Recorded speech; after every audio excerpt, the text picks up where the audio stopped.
l'actualité législative 2016 en Côte d'Ivoire, le vote est terminé. La commission électorale indépendante annonce les premiers résultats pour 13h30 ce lundi. 6,2 millions d'électeurs étaient appelés à choisir 255 députés sur 1337 candidats dans la course pour l'hémicycle. La journée d'hier dimanche, 30 000 éléments des forces de l'ordre ont été commis à la sécurisation du scrutin partout dans le pays.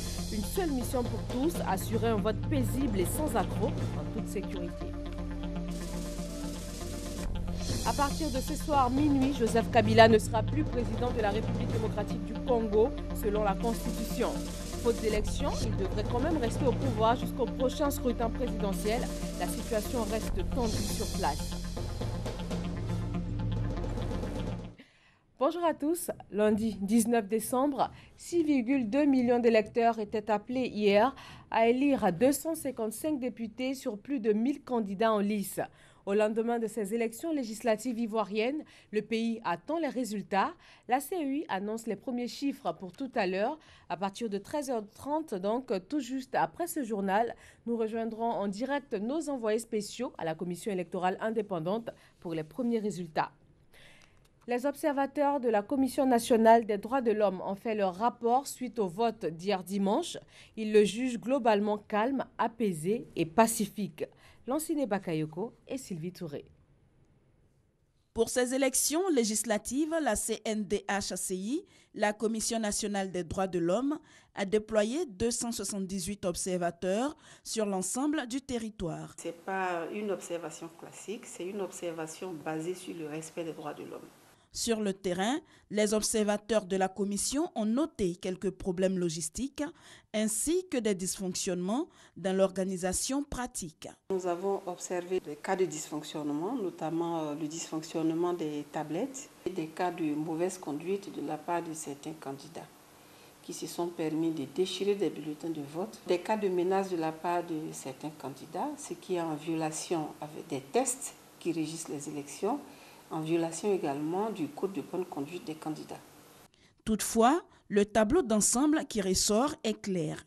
La Côte d'Ivoire a fait un pas vers sa transformation démocratique.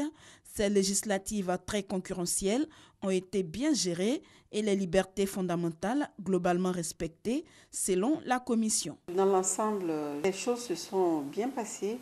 Il y a eu un grand intérêt des populations pour ces élections législatives. Et sur le plan sécuritaire également, il faut dire que le scrutin a été sécurisé.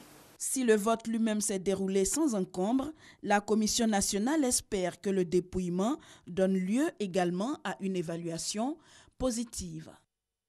Ce sont 30 000 éléments des forces de l'ordre qui ont sécurisé le scrutin législatif.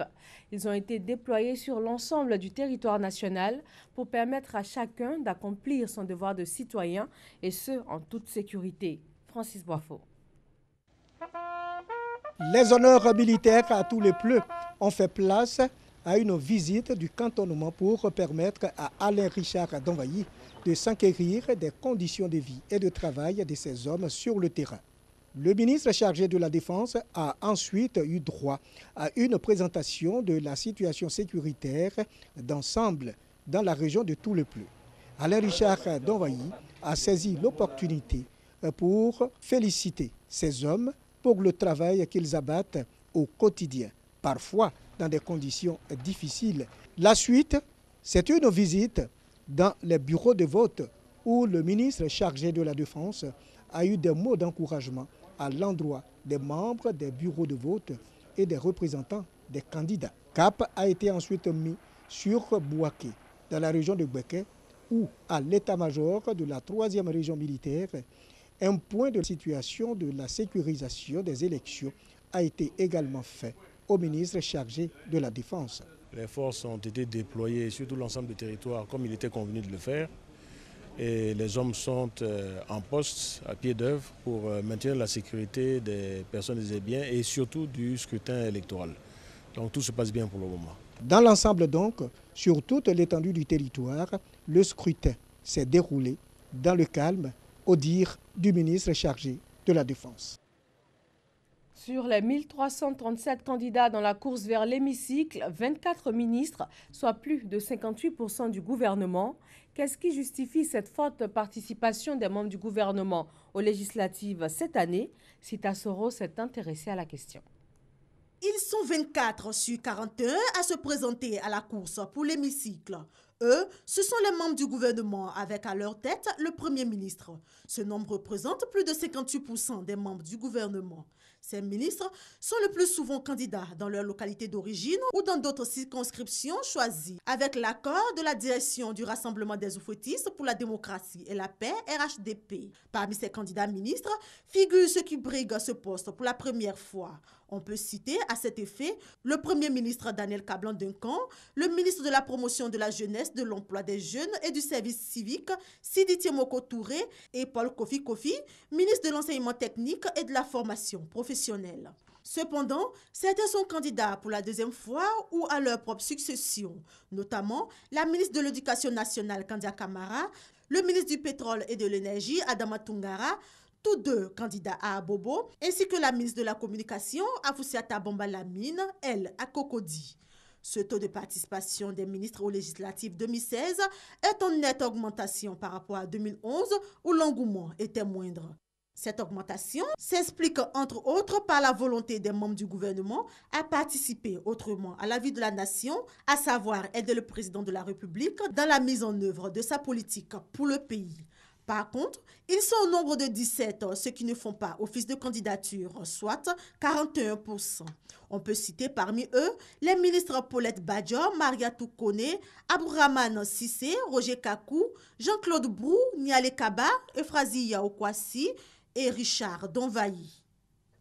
Pendant toute une semaine, les candidats, y compris ces ministres, ont déployé leurs équipes de campagne partout dans le pays. Caravanes, affiches, t-shirts et autres gadgets. Pour tous, c'était une véritable guerre des slogans, avec le seul objectif de retenir l'attention et gagner les faveurs des électeurs. Alexis Ouedraogo. La campagne pour les législatives 2016 a refermé ses portes vendredi dernier.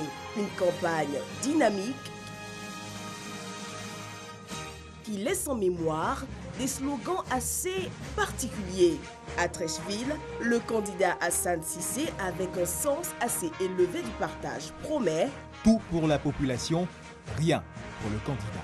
À Port-Boué, le candidat Marcel Gossio n'a pas hésité à plonger dans le nouchi, l'argot ivoirien. Gossio, tu peux me tcha. Au plateau, Djoro Akré Didier se fait appeler Kokumbo, l'araignée qui pique mal. Toujours à Port-Boué, les candidats Moto et Yeo. Un duo à ton service, toi-même tu connais. À Didier aussi, un peu de nouchi. On a les yeux déjà. Mais à couper aura certainement la palme du slogan avec le candidat John Charles Sombo. Le candidat qui dit il va faire et puis il fait. Il y a eu autour de ces initiatives quelques points mornés, notamment des money like qui consistaient pour chaque like sur les réseaux sociaux à récolter de l'argent auprès des populations pour battre campagne. Il y avait aussi ces affiches un peu spéciales où souvent un colistier était trop difficilement en place. À Bouna, chef-lieu de la région du Bounkani, les électeurs avaient 4 candidats départagés pour les 2 sièges de députés. Le vote s'est déroulé comme partout dans le pays jusqu'en fin de journée. Quelle est sur place l'atmosphère après cette journée de vote? Comment se passe cette période d'attente de résultats? Eugène Atoubé. À l'entrée du groupe scolaire Bouna 3, des policiers en faction. Dans les salles de classe ayant servi de bureau de vote, l'ambiance est bien différente. Les agents électoraux procèdent au dépouillement des urnes, en présence des éléments de force de l'ordre commis à la sécurisation du scrutin et sous l'œil vigilant des représentants des candidats. Pour eux, le compte à rebours a commencé aussitôt le bureau de vote fermé. C'était à 18 h. Pour nous, le plus important, c'est que les résultats soient acceptés par tous et que le vaincu appelle le vainqueur pour le féliciter. Parce qu'au-delà, c'est la victoire de Bouna, c'est la victoire de toute une région, que les résultats soient acceptés par tous. Il n'y aura pas de problème puisque nous sommes entre nous, c'est une élection qui doit se passer d'une façon transparente. Il n'y a pas de problème, vous voyez déjà partout, il n'y a rien, les gens sont tendus, mais certes, il n'y a pas de tension. À mesure que la nuit tombe, la tension devient plus perceptible tant chez les candidats que chez leur soutien. Chez les populations aussi, inquiètes par ailleurs. Presque un supplice. Le temps de comptage des voix dans les différents bureaux de vote jusqu'à l'acheminement des urnes au siège de la commission électorale indépendante locale. 20 heures. Certains candidats y sont déjà. En attendant que viennent les autorités administratives et coutumières, les chefs religieux, les candidats et leurs équipes de campagne, l'opération de comptage des voix se poursuit, supervisée par le président de la commission électorale indépendante locale. On avait craint le pire. Heureusement, les élections se sont bien passées. On a fait plusieurs séances de rencontres appuyées par le préfet de région avec les candidats où on a eu à leur parler qu'il faut qu'ils parlent à leur staff pour que les élections se passent bien. Les parents ont beaucoup prié pour nous parce que tout le monde était inquiet, il faut le dire. Mais Dieu merci, les vœux ont été exaucés.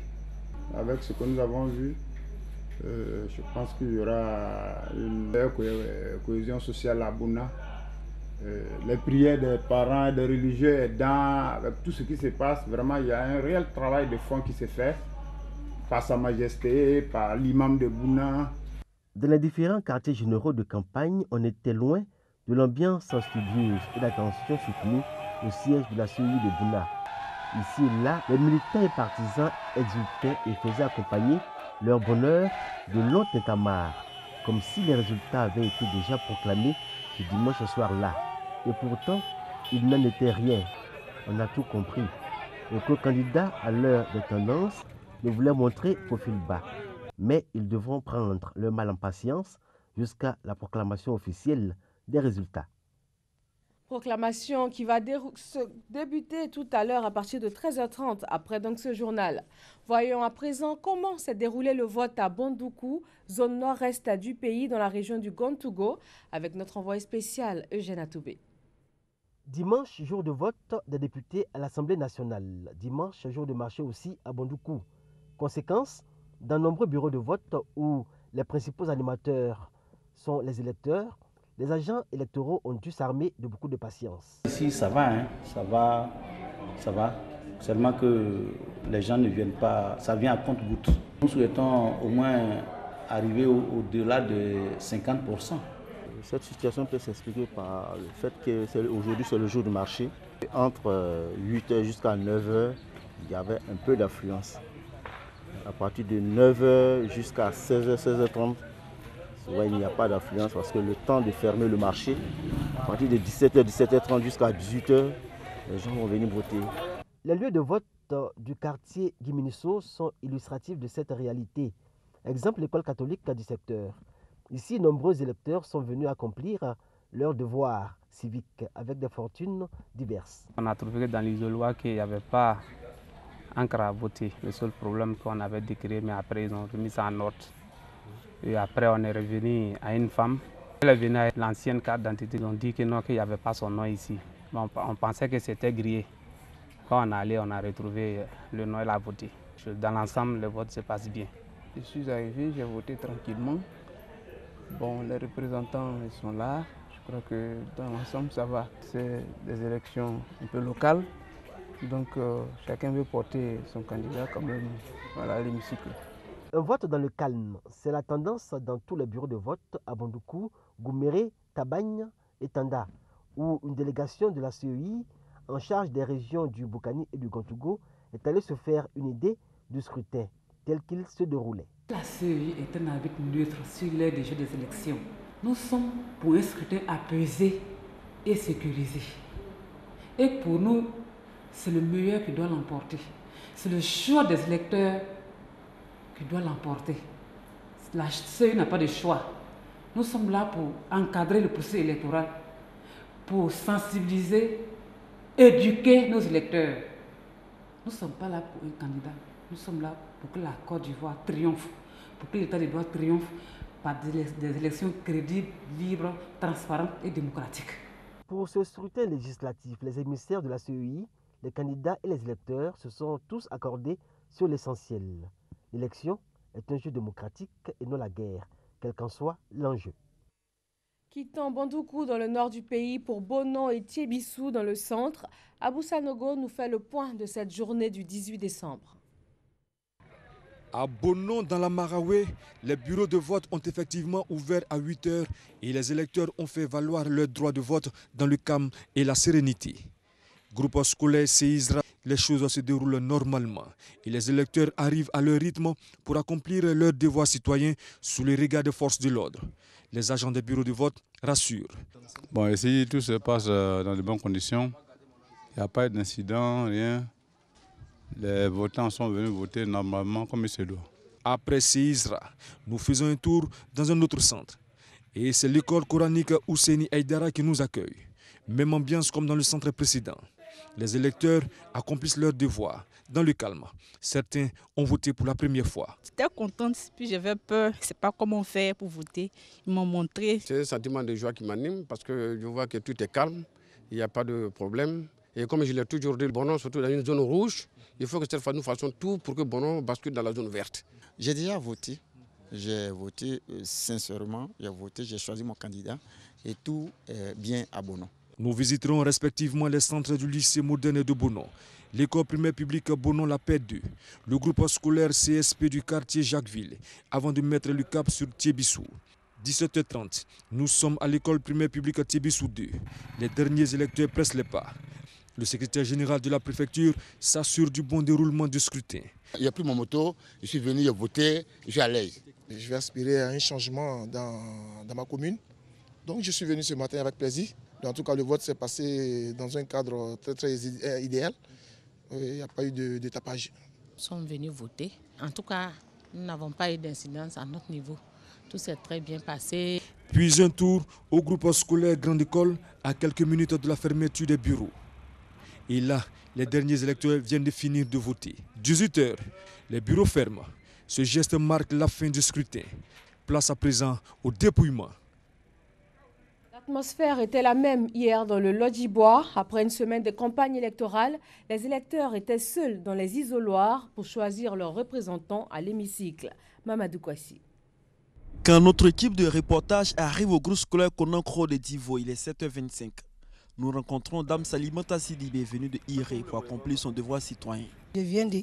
Je suis née à Divo ici. Je suis mariée à Iré. Donc mon carte d'électeur, c'est ici que j'ai fait. Donc je dois venir voter ici à chaque fois. Donc quand c'est comme ça, je viens tôt comme ça pour venir voter avant de repartir. Comme elle, ils sont nombreux, ces électeurs de la ville de Divo, à avoir pris d'assaut les 145 bureaux de vote avant même leur ouverture. Occasion pour les agents de bureaux de vote de tout finaliser quand 8 h arrive. C'est dans la précipitation que les électeurs accomplissent leur devoir. Pour moi, en fait, ça ne se dit pas, ça s'impose même à l'homme qui pense qu'il participe au développement, c'est de voter. Aujourd'hui, c'est le vote. Nous souhaitons que ceux qui vont perdre puissent accepter leur défaite et qu'ils puissent appeler donc les vainqueurs pour les féliciter. Ce dont notre ville et notre région a besoin, c'est le développement. Et le développement ne va pas avec le désordre. Après le groupe scolaire Konankro cap sur le centre culturel et l'école libanaise, partout c'est l'affluence. Et le scrutin se déroule dans une ambiance normale. Les populations se sont mobilisées pour choisir leurs futurs représentants au Parlement. Pour le président régional de la CEI, les consignes fermes ont été données aux agents du bureau de vote. C'est de faire preuve de transparence, de rigueur et aussi le respect du mode opératoire qui s'impose aujourd'hui à tous les candidats en compétition. Dans tous les lieux de vote visités, en ville comme en campagne, aucun incident n'a été signalé au cours de notre passage. Bon, depuis ce matin, tout se passe bien. Bon, il y a une bonne influence. Voilà, il n'y a rien à signaler pour le moment.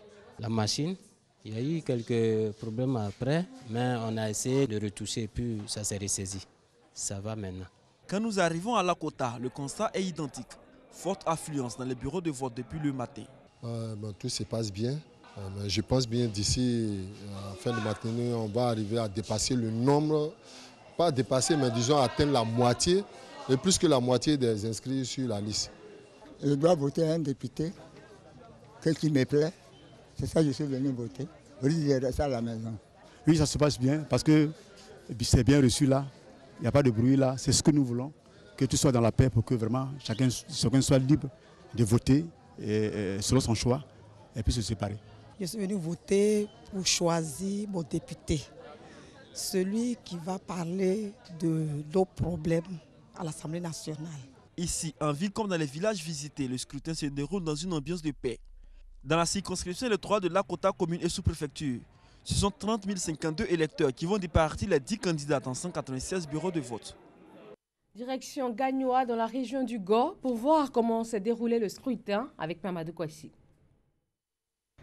Si la ville de Gagnoa a connu des heures chaudes lors du dernier scrutin portant sur le référendum, c'est une ambiance normale qui a prévalu dans la ville de Gagnoa en général et dans les différents lieux de vote, des circonscriptions électorales de Gagnoa commune et de Gagnoa sous-préfecture en particulier.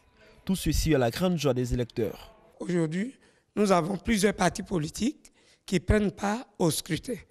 Nous pensons que c'est rassurant pour nous et nous espérons, avec le concours des forces de l'ordre, que la sécurité va être assurée jusqu'à la fermeture des bureaux de vote. À 15h, quand nous arrivons au groupe scolaire Château d'eau de Gagnoa, nous rencontrons les derniers électeurs. Je ne me sentais pas bien matin, ça cause de ça je suis venue en l'air là. Du groupe scolaire Château d'eau à l'école primaire publique Barouyo, en passant par l'école primaire du village de Guessio, toujours dans la commune de Gagnoa, le constat est le même. Le vote se déroule dans le calme. Puis le matin, il n'y a pas assez d'affluence. Voilà, c'est ce soir-là même que bon, les choses vont un peu vite. Nous avions pensé que le matin après la messe, on viendrait voter, mais bon, nous nous sommes retrouvés pratiquement avec un taux de participation de 16% jusqu'à 17h. À la fermeture des bureaux à 18h, le regard des électeurs ainsi que ceux des différents candidats sont tournés vers les 146 bureaux de vote de la circonscription électorale de Gagnoa commune. Bureaux de vote d'où sortiront le nom des vainqueurs de ces législatives. Cap sur le centre-ouest du pays, à Daloa, les bureaux de vote ont effectivement fermé à 18h. Dès lors, le dépouillement était au programme, retenant toutes les attentions. Groupe scolaire Lobia 2 de Daloa. Il est un peu plus de 16h. Le préfet de police de la ville est en visite de terrain pour évaluer la situation sécuritaire en ce jour de vote. Un exercice qu'il a conduit depuis ce dimanche matin dans plusieurs lieux de vote de la ville. Partout, le constat est le même. Le scrutin se déroule dans le calme. Tout se passe très bien. Il y a une accalmie totale. Il n'y a pas eu d'empêchement de vote. Et nous avons constaté que dans certains bureaux de vote, les représentants des candidats sont bel et bien présents. Nous allons par la suite escorter les urnes jusqu'aux différents bureaux des différentes CEI. Une fois que cela sera fait, nous allons après mettre des groupes d'intervention tout autour des différentes CEI afin de sécuriser tout le travail qui va se faire, le dépouillement jusqu'à la proclamation des différents résultats. Au groupe scolaire d'Alolabia, les derniers électeurs s'empressent de s'acquitter de leurs devoirs citoyens. Juste le temps de le faire qu'un agent électeur siffle la fin de la partie.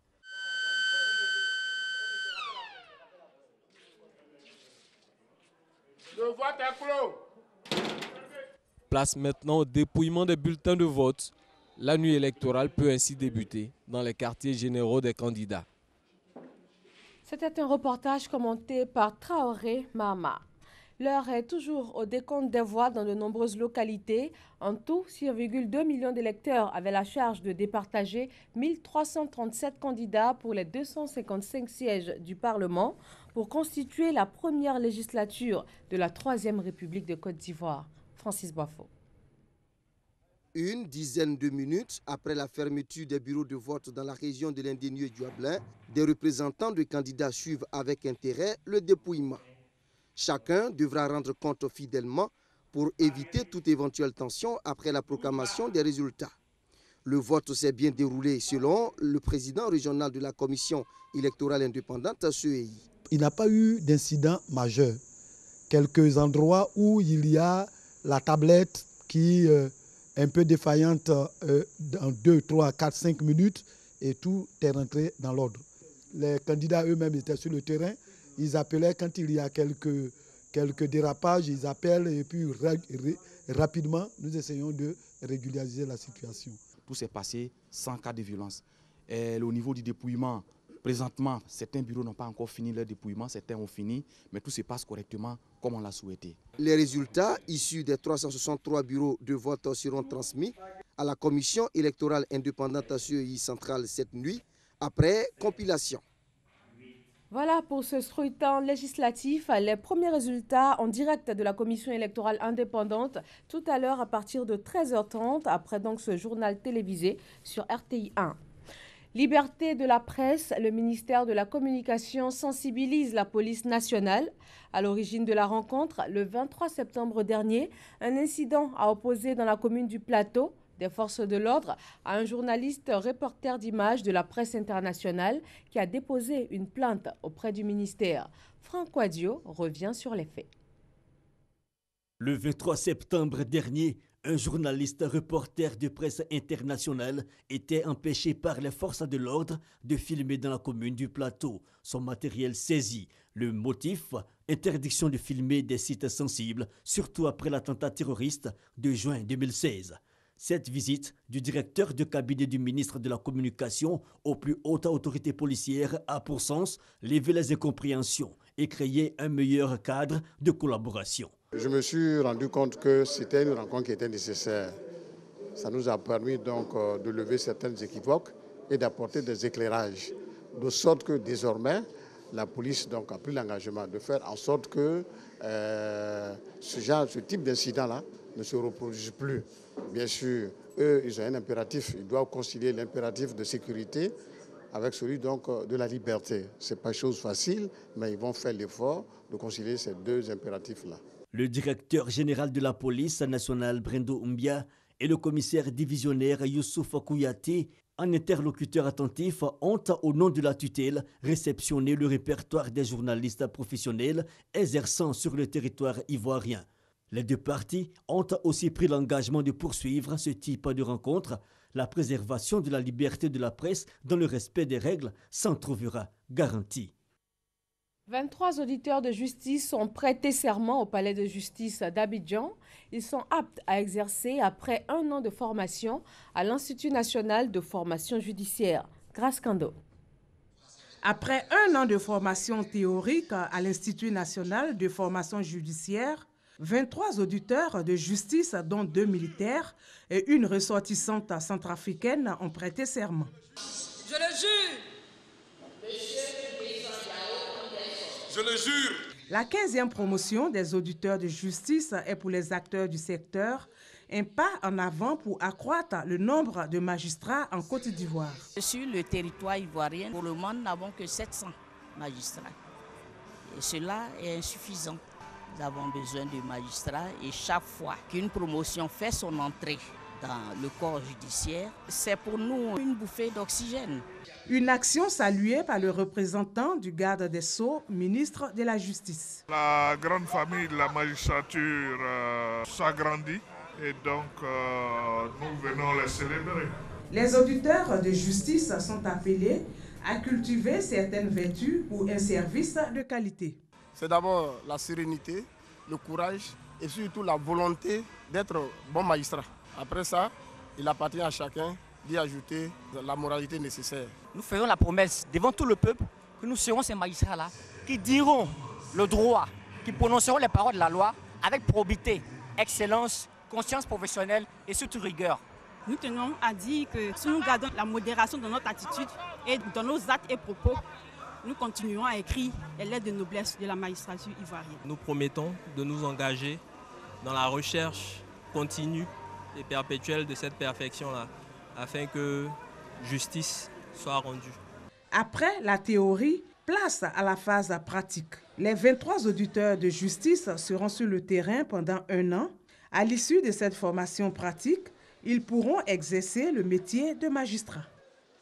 En religion, 3 ouvrages de formation spirituelle viennent d'être dédicacés, le fruit de 16 années de recherche du théologien apôtre Olivier Boni. Le reportage est signé Franck Wadio. Un après-midi de communion fraternelle, mais rien de commun ce jour pour les fidèles du Centre international du plein évangile. Le docteur Olivier Boni, premier responsable du CIPE, présente ces 3 ouvrages, les clés de la grandeur, le décryptage du psaume 23 et la parole de Dieu à notre portée. Le théologien, après 16 années de recherche et 7 ans de formation à travers ces ouvrages, se dit être en mission. À travers ces ouvrages, numéro 1, connaître Dieu. Qui est-il? Comment marche-t-il avec l'homme? Comment s'y prend-il? Qu'attend-il de nous? Et comment est-ce qu'on peut rencontrer Dieu, parler avec lui, marcher avec lui, espérer de lui et l'avoir aussi sûrement et certainement? Un objectif, mais aussi répondre aux préoccupations existentielles comme celle-ci. Pourquoi Dieu marche avec les chrétiens et puis les hommes continuent de souffrir? Eh bien, l'auteur, à travers cette triple production, entend aider à trouver solution à la réflexion. Un travail de recherche mis sur papier. Mais le théologien, aujourd'hui docteur en divinité, entend explorer encore d'autres horizons. L'idée est de consolider la foi du plus grand nombre. Il est en cela encouragé par ses formateurs venus des États-Unis le soutenir. Le mandat du président de la République démocratique du Congo est arrivé à sa fin. À partir de ce soir minuit, Joseph Kabila ne sera plus président selon la Constitution. Mais en l'absence de successeur, faute d'élection, il devrait rester au pouvoir jusqu'au prochain scrutin présidentiel. Mais quand et comment, tout reste flou au Congo. Les négociations entre pouvoir et opposition ont été mises en suspens jusqu'à mercredi et les réseaux sociaux ont été suspendus, la sécurité renforcée afin d'éviter tout débordement.